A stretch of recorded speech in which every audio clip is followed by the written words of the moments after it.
Listening Library presents Star Wars, Join the Resistance, Books 1 through 3, by Ben Acker and Ben Blacker. Read for you by Bradford Hastings. Join the Resistance. Chapter 1. Are you ready for an adventure? Mattis looked up from the viewport where he was watching Dirktiel, his home, the only planet he'd ever known, disappear into the distance. He blinked back the lingering wink of the stars and let the compartment of the ship come into focus. He found himself face to face with a short Rhodian who seemed to be made of limbs and fingers. Are you ready for an adventure? The skinny Rhodian asked again.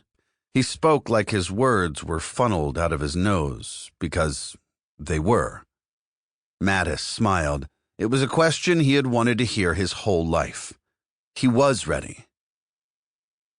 I'm Klimo, the Rhodian told him, squeezing in on the bench beside Mattis and annoying a Zeltron girl who was sitting near enough that she slid away from them. I'm Klimo, he said loudly at her. We'll all be friends soon. Mattis wasn't so sure. The Zeltron girl didn't seem to like Klimo very much. Mattis hoped that the other new recruits wouldn't find the Rhodian annoying. You only joined the Resistance once. You didn't want to get off on the wrong foot. Mattis knew that Klimo was just excited. So was Mattis. So was everyone on the transport. Mattis was taking in every detail so he could see others fidgeting in their seats. A Wookiee's leg bounced up and down. A Sorin tapped a finger against the wall as if he was ticking off the seconds in transit. Everyone was excited and nervous and full of wonder and panic. Even that Zeltron girl who was playing it off like she joined the Resistance all the time was forcing herself to breathe evenly, Mattis was sure. Mattis stuck out his hand toward Klimo, who grabbed it in his green fingers and put Mattis's digits through a complex dance that was supposed to be a friendly handshake. Klimo released Mattis's hand after tugging on his pointer finger and blowing wetly through his funnel of a snout. Mattis laughed. I'm Mattis, he said. Mattis Banz. I'm Klimo, Klimo shouted, unable to contain himself. He leaped from the bench again and dashed back and forth through the compartment. You should sit down, Mattis said, loud enough to get credit for trying. We'll get to the base soon enough. Klimo wasn't listening. He was pestering the nervous-kneed Wookiee. A terrible idea. Mattis hoped the others appreciated his effort to calm the Rhodian. His leadership. Already. After all, Mattis knew it was only a matter of time before he was a hero of the Resistance. Mattis had been ready for an adventure for as long as he could remember.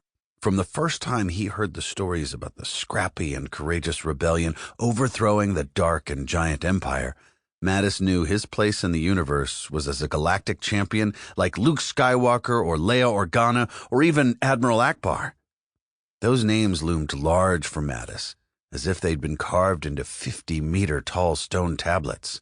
Hearing their stories from the older kids at the orphan farm in Lund Gowerly as they tilled the Hemel fields or drift-shuttled to the Firmest Temple had stirred something in Mattis. He knew there was no more empire to fight, but the tales made Mattis want to be a good person, a great person, like his heroes. He would always try to do the right thing. He would stand up for those who couldn't stand up for themselves. So Mattis searched around every corner for adventure. He honed his heroic instincts and acted heroic whenever he could, which was mostly in little ways. Marn, the orphan mistress, ensured that the orphans had water and food, sent them to the Hemel fields, and, being an old Firmist herself, sent them to the temple often. She wasn't cruel, but she wasn't quite kind. She was old, and she was only one person with tasks enough to keep 3 busy. When the smaller children were left with scraps, Mattis heroically shared his rations. When they couldn't lug their Hemel load to the splitter, Mattis heroically dragged it across the fields for them. When the older kids teased the younger orphans, Mattis heroically intervened. Mattis didn't know it at the time, but the Resistance had noticed his acts. Unfortunately, a Sorin teenager named Fick took notice of Mattis, too, on the drift shuttle to Lund Gowerly Center one day. Like most Sorins, Fick wasn't tall but had a body like a tree trunk. He could lift more Hemel bales than any of the other kids. Mattis had lived among Sorens on and off for years.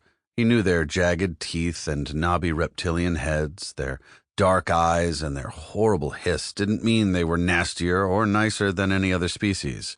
Fick, though, was nasty. "You've been at the farm a long time," Fick said to Mattis that day on the drift shuttle. It wasn't a question. It felt like an insult or even a challenge. But Mattis couldn't figure out why. So he just said, "Yeah, I have," and went back to playing rocks and sand with one of the little kids. That wasn't enough for Fick. He crawled out of his seat and sidled down the aisle toward Mattis. His thick tongue touched his scaly lips.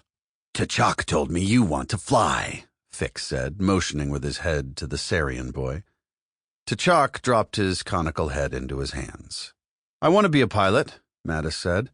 It was true, and it wasn't a secret. Mattis practiced all the time on the rotocropper, and he'd gotten pretty good at it. The cropper couldn't get more than a few meters off the ground, but it was just like flying, only lower. Mattis loved everything about flying. From the time he was young, Mattis had read whatever he could about the birds of the galaxy and could answer pretty much any question about them. In his dreams, he flew every ship he'd ever seen. Fick leaned over Mattis's seat. "If you want to fly, I'll make you fly." "I'm doing okay, thanks," Mattis laughed, hoping to make it all friendly. "As soon as this drift stops, I think I'll help you fly, yeah?" Fick nodded, agreeing with himself, and then stalked back to his own seat. Mattis spent the remainder of the drift ride in a panic. Sweat trickled down the side of his head. Berm, the kid beside him, offered, "Maybe he really does want to show you how to fly." But Fick was a mean kid, and there was no way he had a ship. Mattis waited as long as he could after all the others exited the drift. Something would surely attract Fick's attention, averting the fight, and what was more heroic than ending a fight without a single blow. When he finally emerged, Mattis saw that Fick had found a way to pass the time. He was holding up one of the youngest kids by the arm and using the kid's dangling feet to write bad words in the dirt. Mattis wasn't sure of the kid's name. Bika? Beckgem? He was new to the orphanage, a refugee from someplace on the outer rim. Wherever he was from, that wasn't what he was for. "Put him down!" Mattis shouted at Fick. Mattis realized he was acting heroically without even trying. He was pleased with himself, even as Fick smiled, showing his sharp teeth, and dropped the kid. Beckgem was his name, Mattis remembered. "Get out of here, Beckgem," Mattis said. "Join the others." The kid hurried away and ran behind T'Chak. "Ready to fly?" Fick asked, taking a step forward. Mattis took a step backward, wishing the drift shuttle driver would look up from her controls and intervene. "If you're not, I can give Beckgem another lesson." "Come back here, Beckgem," he called. Mattis tried to give the boy a look that kept him where he was, and it worked. Mattis turned back to face Fick. He probably couldn't handle himself against the Soren. Fick was bigger and stronger, not to mention eager for a confrontation. But as long as the little kids were safe from the bully, Mattis wasn't worried. Well, he was a little worried, but being worried about yourself is different from being worried about others. "I don't want to fly," Mattis said as Fick took another step toward him. "That's not what T'Chak said." T'Chak, at a safe distance, dropped his head in his hands again.